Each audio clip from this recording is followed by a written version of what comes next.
Baiklah, terima kasih rakan Sugas Syahrir dan juga Hani di Angka Sepuri. Lanjutan Perintah Kawalan Pergerakan PKP yang memasuki fasa ketiga pastinya memberi pelbagai reaksi positif dalam kalangan rakyat. Namun ada juga di antara mereka yang mula menyuarakan kebimbangan dan juga kegusaran apabila lanjutan ini dilaksanakan hingga 28 April, ekoran dilihat sedikit sebanyak mengganggu proses kehidupan mereka. Namun jika dilihat dari satu sudut yang lebih meluas, khususnya buat seorang Muslim, lanjutan PKP ini bukan sahaja membantu kita untuk memerangi COVID-19, namun juga merupakan antara langkah terbaik buat seorang Muslim mengenali diri mereka dengan lebih baik.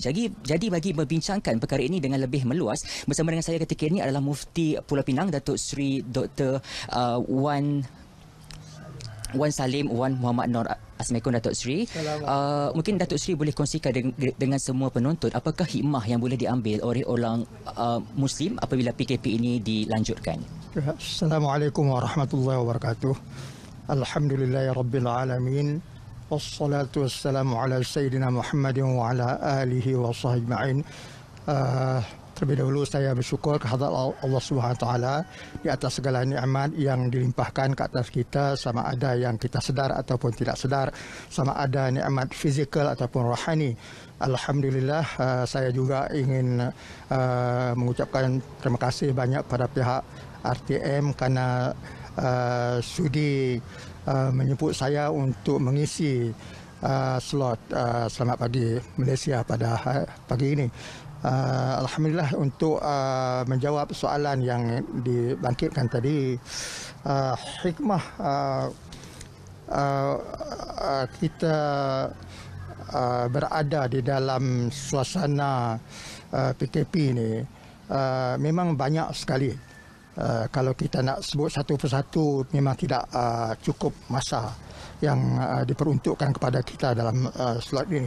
Cuma yang pentingnya kita perlu mengingatkan diri kita, keluarga kita dan siapa jugalah kenalan kita bahawa walaupun pada zahirnya mungkin kita rasa agak cemas ataupun kita mengalami sedikit sebanyak kesukaran dalam masa penguatkuasaan PKP ini, tetapi kita kena ingat bahawa memang dalam kehidupan kita ni kita tidak boleh elak daripada menghadapi sedikit sebanyak kesukaran. Kerana agama kita mengajar kita bahawa kehidupan di dunia ini bukan untuk selama-lamanya. Dia bukan untuk tempat kita menetap selama-lamanya, tapi kita tempat untuk kita tinggal buat sementara, waktu tertentu saja ditentukan dalam takdir qada qadar Allah Subhanahu Wa Taala.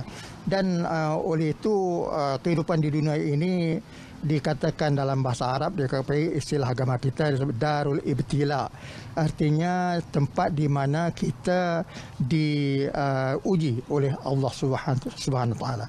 Kadang-kadang ujian itu berupa kesenangan, kemudahan-kemudahan dan sebagainya, tapi kadang-kadang dia berupa kesukaran dan kesusahan.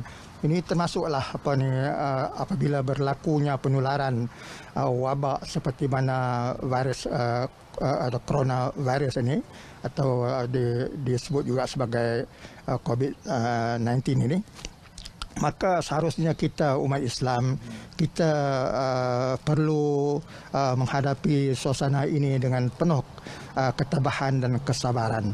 Sebab dalam Al-Quran disebutkan innallaha ma'as sabirin, sesungguhnya Allah itu bersama dengan mereka yang bersabar. Dan disebutkan juga dalam surah Al-Baqarah yang biasa kita dengar, iaitu firman Allah Subhanahu Wa Taala, a'udzubillahi minasyaitonir rajim, wa lanabluwannakum bi syai'in minal khaufi wal ju'i wa naqsin minal amwali wal anfusi was samarat wa basyyiris sabirin alladzina idza asabathum musibatun qalu inna lillahi wa inna ilaihi raji'un. Artinya Allah tentu sekali akan menguji kamu dengan berbagai-bagai ujian, sama ada dengan sedikit ketakutan, termasuklah ketakutan kepada jangkitan wabak seperti ini dan juga dengan kekurangan harta benda, hasil mahsul dan sebagainya. Tapi disebut dalam ayat ini wabasyiris sabirin, beri kabar gembira kepada orang-orang yang sabar, ya apabila mereka ditimpa oleh satu musibah, mereka mengatakan bahwa kita ini adalah milik Allah Subhanahu wa taala, kita datang kepada Allah Subhanahu wa taala dan kepadanya kita akan kembali. Mana segala-galanya kita serah kepada Allah Subhanahu wa taala. Semuanya ada hikmah yang kadang-kadang yang dibalik ada hikmah yang tersirat di balik kejadian ini yang perlu kita renungi, kita amati. InsyaAllah akhirnya itu kebaikan sedang menunggu kita dengan berkat kesabaran dan ketabahan kita menghadapi suasana seperti ini. Okey, baiklah Ustaz, terima kasih atas perkongsian itu tadi. Jadi kami fikir itu saja dapat kami kongsikan dari Pulau Pinang. Jangan jadikan alasan PKP ini sebagai satu beban kepada kita, sebaliknya jadikan ia sebagai medan terbaik untuk kita mengenali diri dengan lebih dekat. Jadi kembali semula ke rakan tugas Syahrir dan juga Hani di Angkasa Puri. Silakan.